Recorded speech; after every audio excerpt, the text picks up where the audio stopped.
Adventures by Morse.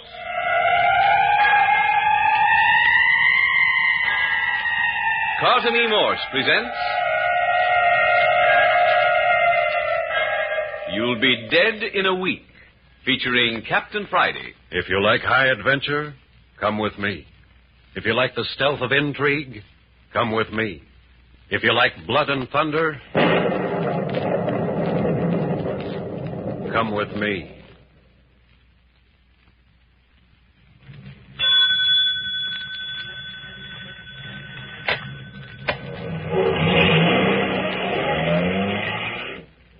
$9 in the evening, somewhere out on the Strip to the west of Hollywood.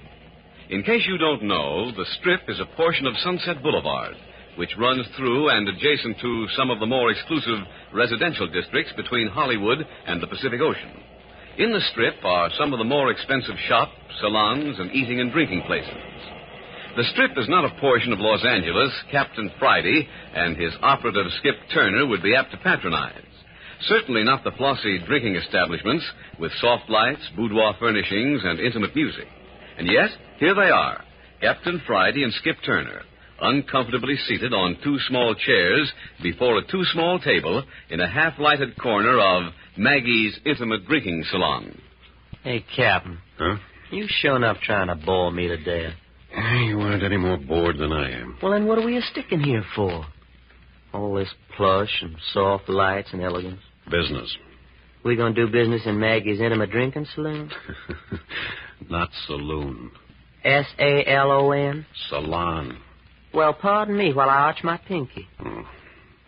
I asked you a question, Captain. Did you? Yeah. What kind of business we got here in Maggie's place? By the way, where is Maggie? I don't know. Well, it says Maggie's saloon. Salon. Yeah. All the folks I've seen is a hat-check girl out yonder, the one waiter, and the bartender in the next room. And you know, that ain't very many people. Not a very large establishment. Yeah. Seat about 20 or 30 at the most. That's what it means by Maggie's intimate drinking salon. Small, quiet, exclusive. Darned exclusive, if you ask me. We're all the guests they got. Isn't there anyone in the other room? Nope, I didn't see him there. Nobody but the bartender and the piano player. That makes 4 of them and only 2 of us. Piano player, bartender, waiter, and hat-check girl. Now, look at Cap, about this hat-check girl. Skip, right at the moment, we're not interested in hat-check girls. Who ain't interested in a hat-check girl? Oh, you mean the business we got here? Right. Oh. Okay, spill it. Just a minute. Waiter's coming over. Why? We don't want no more of this stuff. Order anyway. Will there be something more, gentlemen? I guess so. Same as before. And you, sir? Yeah, bring me a glass of milk. Milk? That's what I said, milk. I beg your pardon. Go on, get me a glass of milk and quit looking like you never heard of the stuff. I will see what can be done. Hey, and wait a minute. Yes. Why ain't that piano player in there playing? It is a little early in the evening yet. Well, it ain't early if he's got paying customers, is it? I will have to take that up with him. You do that, will you?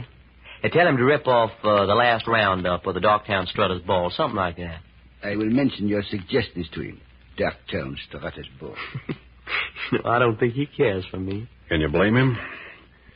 When did you take up milk as a beverage? Oh, I'm just ordering milk now on account of it makes our waiter so darn mad. He takes it as a personal insult. Hey, what's that? Letter? Well, yeah, I can see it's a letter. Hey, does it explain the reason for our being here? Yeah. Want to hear it? Why, sure. Kind of fancy paper, ain't it? Ain't that a girl's handwriting? Yes, it's fancy paper, and it's a girl's handwriting. Anything else you want to know? Yeah, what's it say? If you'll keep still long enough, I'll read it. Okay, shoot. Letter signed Eve Carson, girl who wired us in San Francisco. This is what she says. It will be very much to your advantage to meet me in Maggie's intimate drinking salon on the Strip sometime between 8 and 9 this evening. I will come directly to your table and join you as though I were an old friend. Please treat me as such. What I have to say to you will take only a few moments, but will mean a great deal to me as well as to you and your friend, Eve Carson. Is that all? That's all. And that's why we're here, huh? Meet Eve Carson and treat her like an old friend. That's right. Here, let me have a look at that letter. Go ahead. Very much to your advantage to meet me. Does she mean by that she's young and good-looking, you suppose? Yeah, give me that letter. Well, I always did say it was to a fellow's advantage to meet a young, good-looking girl. But look, Cap, she said between 8 and 9, and it's 10 minutes after 9 right now. Yeah, I know. You mean she ain't coming? You know as much as I do. But if she's not coming... Hold it. Waiter's coming back. Mm-hmm. Well, hi, sport. See you found some milk. Quite. Sure, I knew you'd find some if you tried. However, I am to inform you this is positively the last milk I can serve. This is all, huh? Positively. Don't know any accommodating cows personally, I don't suppose. If you please. Okay, let it go. Hey, did you talk to the piano player? I did. Well, why ain't he playing? He is not so disposed. He's what? He is not so disposed. Now, what kind of talk's that? Did you tell him I asked for him to play? I did. What'd he say? I'd rather not say. Oh, he did he? Well, darn his ornery hide. Hey, Skip, sit down. But, son... Sit down. Here you are, waiter. Keep the change. Thank you. Okay, beat it. With the greatest pleasure. Captain Friday, we're being insulted by the whole outfit. You started it. Me? You've been riding the waiter ever since we came in. Yeah, but I ain't done nothing to the piano player. I mean, not yet, I ain't. And you're not going to do anything to him either. Just rough him up a little, maybe? No. He a friend of yours? No. Well, then what hurt? We aren't starting anything in this place until we know why we're here. Well, it don't look to me like we're ever going to know. My girlfriend Eve Carson said between 8 and 9, and it's 9:15 right now. Wait a minute. Somebody's coming in. Oh, sure enough. More customers. No women, though. You can see out in the hallway? Yeah, 3 men. Giving up their coats to the hat check girl. Funny place for 3 men to come without women. Well, after all, we came without women. For a reason. Besides, we expected to meet a woman here. Here they come. Yeah. Sitting down across the room from us. Queer-looking setup. Skip. Yeah? Do you have to stare at them? Huh? Was I? Yeah. Now relax. Hey, do you see what I see? What do you see? Well, 2 of our 3 customers are gorillas. They're toting pistols, and they don't seem to care who knows it. Well, on the flea bit side, don't seem to have much in common with the 3rd member of the party. Yeah, he's a kind of nice-looking fella, ain't he? Now, what you suppose he's doing associating with them kind of monkeys? Skip, stop looking in their direction. Yeah? Why? They know we're talking about them. They don't like it. So they don't like it. Now, look, Skip. We came here for a special purpose. We don't care why a good-looking, well-dressed, obviously cultured young man is associating with a couple of thugs. It's none of our business. Okay, fella. Hey, waiter. Now, what do you want? Hey, waiter. You spoke to me? That's right. Get me another glass of milk. I think I told you there is no more milk. Now, look, am I going to have trouble with you? I beg your pardon. Get me another glass of milk. Perhaps you prefer to go to some other establishment. No, I wouldn't prefer to go to some other establishment. Get me a glass of milk and step on it. I will see what I can do. Well, go on and do it. Next thing he'll be wanting is a nursing bottle. You hear that? Yeah. What are you antagonizing him for, Skip? You really don't want any more milk? I know it. It's just that I'm bored. Besides, he's been trying to hi-hat us all evening. Hey, will you excuse me for a minute? Skip, sit down. No, I got something I got to attend to. Well, at least tell me what you're up to so I can be prepared. Well, sir, I'm going in there and talk to the piano player for a minute. What about? Music, son, music. What do you talk to piano players about? Look, Skip, take it easy. This place is loaded with dynamite. Yeah? Yeah. Now, watch your step. Oh, shucks, Captain. Can't do no hurt just having a little music lesson. Well, hi, son. You the whole doggone symphony orchestra in this here joint? That's right. Yeah. Mind if I lean on your piano? Why not? Thanks. My name's Skip Turner. Yeah? Mm-hmm. That's my sidekick in yonder, Captain Bart Friday. So what? Nothing. That's a funny joint you got here. Yeah? Mm-hmm. Why? Well, it's all dolled up like a woman's bedroom. If you don't like it, there's lots of other places on the strip. Sure, I know. Funny thing, though, it don't seem like this was the kind of place that would attract a couple of gun-slinging gorillas, now does it? What's the matter? There's a couple of trigger men in here now. Why, sure. You surprised? Why do you come in here and tell me? Sit down. Stop looking over your shoulder. I still want to know why you came in here and told me. Just thought you might be interested. Oh, here comes the waiter with my milk. In here, waiter. You always drink milk? Not always. Sometimes more than others. How about having a real drink on the house? Nope. Thanks just the same. Oh, you wish your milk served here? Yeah, I'll tell you. Hey, did you ever try sipping milk like wine? tastes all right. You threw that milk in my face. Yeah, I throw that glass of milk in your face. How dare you? Listen, son, don't never try to serve me no Mickey Finn. Don't never do it. Especially in a glass of milk. You threw that milk in my face. Look at my uniform, ruined. Maybe you want to make something of it? Well, what's the matter with you, piano player? Sit down. This ain't your party. That's right. It ain't my party, is it? Oh, what about it, waiter? You want we should bounce each other around for a while, or should we call it quits? There, ill-bred cloud. And there he goes. Call me an ill-bred clod on account I didn't drink his Mickey Finn. We don't serve Mickey Fins in this place. The heck you don't. We don't serve Mickey Fins in this place. Well, son, I'm awful sorry to have to differ with you, but that waiter sure enough tried to dish me up one in that glass of milk. I think it's time you and your friends were leaving. Hey, is that friendly? You're more trouble than you're worth. Get your things and get out. You don't say. Yeah, You know, fella, you almost talk like you was the owner of this joint. I am. Oh, now, come on, don't give us that stuff. Says right on a sign outside the door that this is Maggie's Drinking Emporium. I'm Maggie. No kidding. And I want you and your pair out of here in 2 minutes. And just to prove it, Hey, you're now looking down the muzzle of a 38.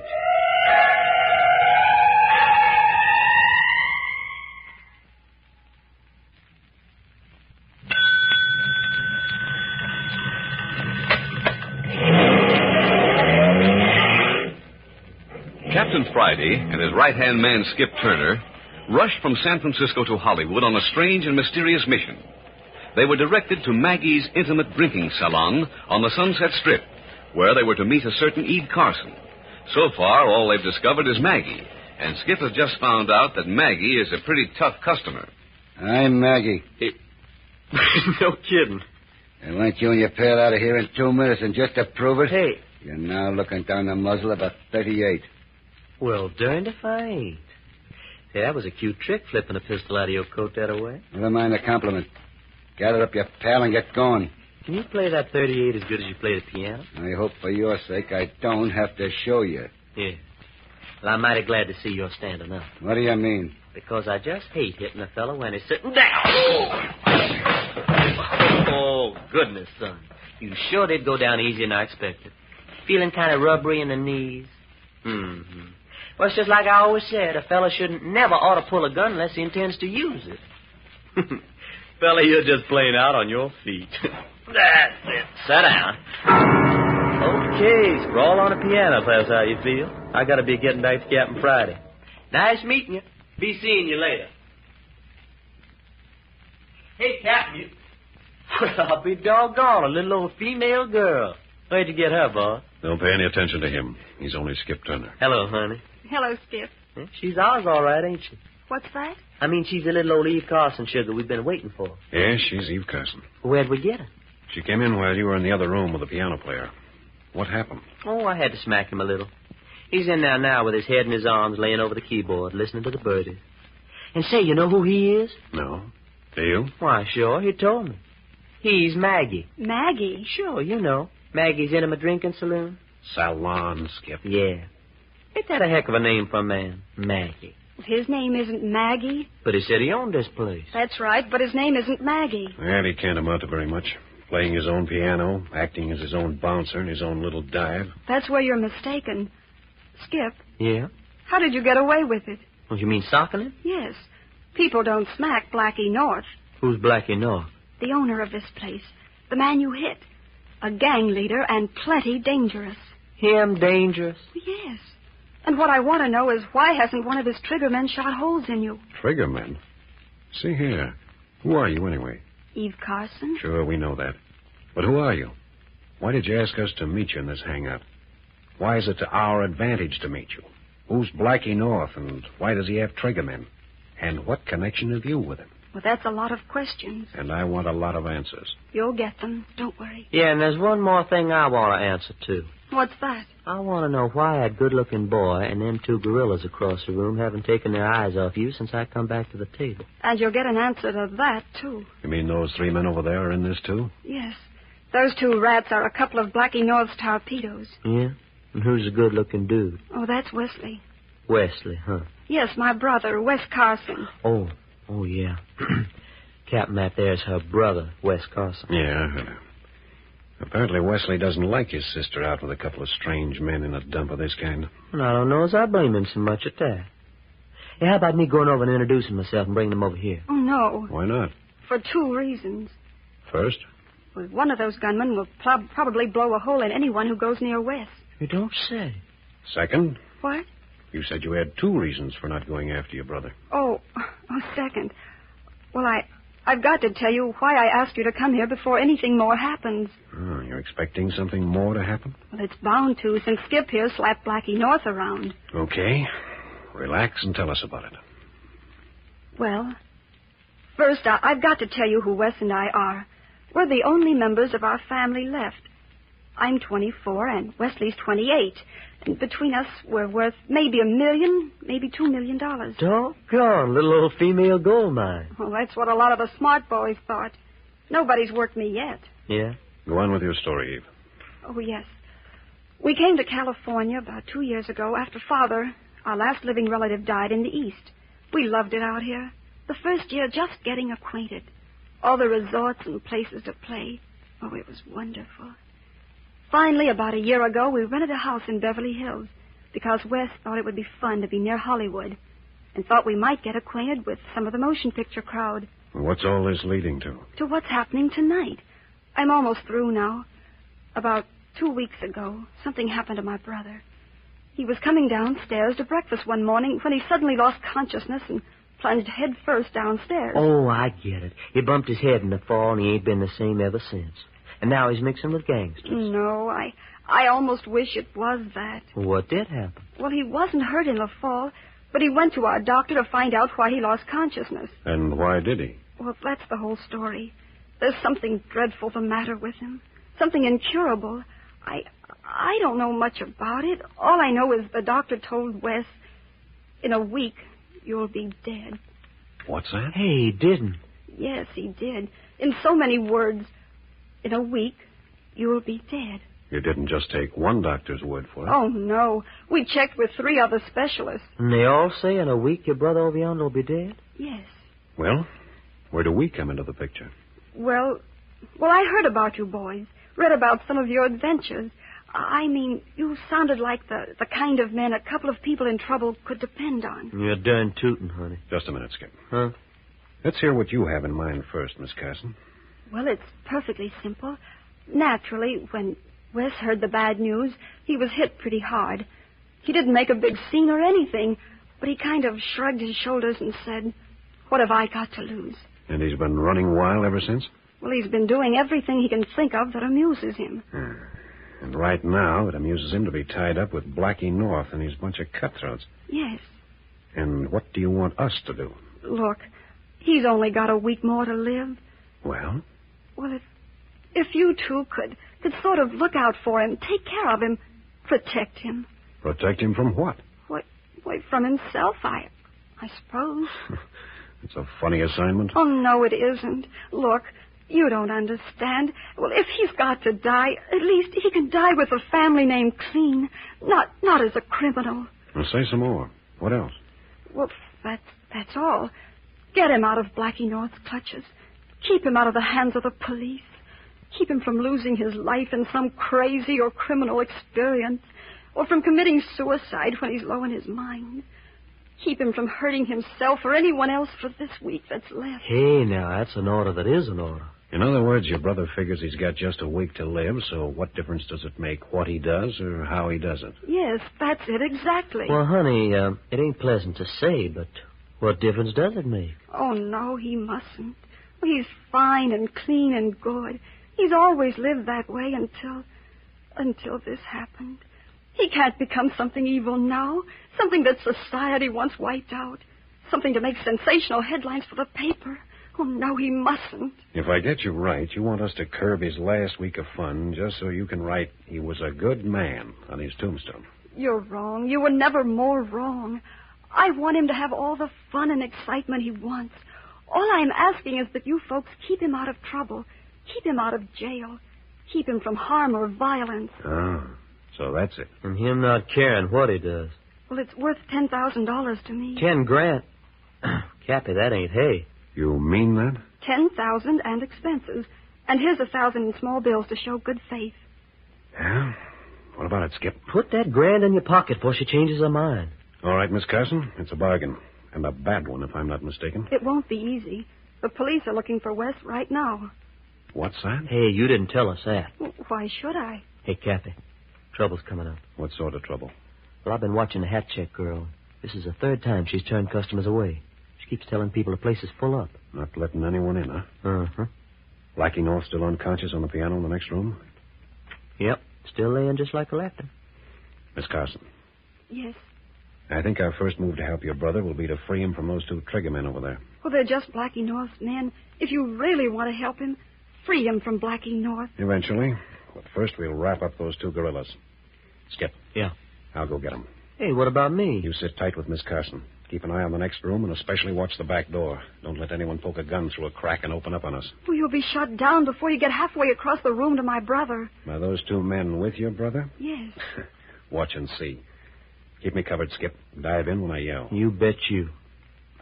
Why, Skip, what's the matter with Captain Friday? He acts like he was drunk. Good job acting, too. Staggering closer and closer to your brother's table. You mean it's just an act? Yeah, he's almost close enough now. Now watch. Get him, Skip.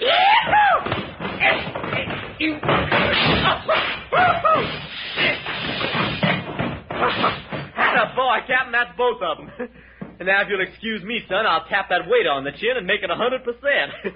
Hello, Wesley, old kid. Boss wants to talk to you. Hey, what's the idea? Who asked you to crash my party? Sorry to butt in like this. Well, I was sitting here quietly drinking with a couple of friends. The next thing I know, you 2 have beaten them into unconsciousness. Take it easy, fella. Well, who do you think you are, anyway? How about coming over to our table and talking it over? Why? Because I think that's how your sister would like it. She is your sister, isn't she? Eve? Certainly. Now then, come on. Well, how'd we do, Miss Carson? You boys are rather wonderful, you know that. Oh, how the lady does talk. Sit down, Carson. Hello, Wes. What's the idea, Eve? Are you the cause of all this? The cause of what, Wesley? Well, the whole Blackie North gang lying around like a bunch of stiffs. Even Blackie himself sprawled across his piano in there. Do you really mind? I mean, they're nothing to you, are they? Oh, why should they be anything to me? I just thought they might be amusing. But, Eve, if you think anyone's going to bounce Blackie North and his men around the way they've been bounced around tonight and not pay for Well, how about letting us worry about that, son? Well, who are you? Oh, I'm sorry. This is Skip Turner, and this is Captain Bart Friday. Will somebody tell me what this is all about? Sure. Your sister here has hired us to play bodyguard and fall guy for you during the next week. She told you I'd be dead in a week? That's right. Well, during that time, I intend doing whatever it suits me to do? Yeah. And you 2 guys are crazy enough to agree to see me through? Why not? Suits me. You asked for it. Hey, you seem doubtful, fella. Well, naturally. Dangerous, huh? Unless you or the police put Blackie North out of the way, he'll get you. Sure as we're sitting here. Yeah, let's not worry about that for now. Your sister said the police wanted you. Eve, you told them... Why not? They're here to protect you from the police as well as everyone else. Is that on the square? Looks like it. We gave our word we'd see you through everything for a week. Well, if you mean it. We do. Now, why did the police want you? They don't know they want me. They just want the guy who stole this handful of diamonds out of a certain movie star's bedroom last night. Holy mackerel, Captain. Look at them diamonds. Anybody else know you stole them? No. Why'd you do it? Just for the thrill, just to see if I could. Mind if I take them? Sure, why not? What do you want them for? Just thinking how pleased the police would be to come along and find these diamonds in Blackie North's pocket. What's that? Yeah, and how surprised Blackie would be. You mean plant them on Blackie? Why not? Didn't you say that unless we finished him off or the police got him, he'd stop at nothing until we were dead? Yes, that's true. And we're doing 2 good deeds, helping the police capture a criminal and fixing it so we won't be murdered. Skip, go out the bar and get the police on the telephone. Tell them to hurry out to Maggie's intimate drinking saloon. Salon, Skip. Yeah. And what'll I say when they ask me who's talking? Oh, tell them you're a fairy godmother to all good policemen. Man, that's something I always wanted to be. Fairy godmother to a policeman. Captain, we're not going to be here when the police arrive, are we? Not at all. As soon as Skip has stirred up the police, I suggest we adjourn to the Carson home for a good night's rest. Yes, everything's prepared for you 2 to stay with us. No, I don't want to go home. But Wes... I don't want a good night's rest. You know what I want to do? What do you want to do? I want to rob a bank. Wes... And I know just the bank I want to rob. Wes, you can't rob a bank. Yes, I can. For 7 days, I can do anything I want to. You've agreed to cover up for me. But why do you want to rob a bank? Because I've never robbed a bank. And in 7 days, I'll be dead. Hi, Cappy. I tied up the hat-check girl and gagged her. Hey, you hear that? What's the matter? The police. They're coming. You mean you called them? I didn't have to. They got wind of something. Hey, we better get moving. Everybody out the back way. We can't get caught here. Carson, take your sister. Come on, Skip. First it's Blackie North, and now it's the police. Come on, let's go.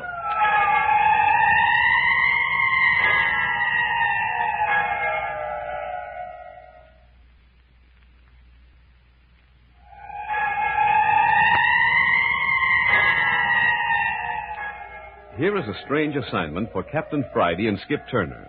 The guarding of a man who has only a week to live. Listen next week to the second episode of You'll Be Dead in a Week, entitled $200,000 to Lose. Next week, at the same time, you are listening to Adventures by Morse.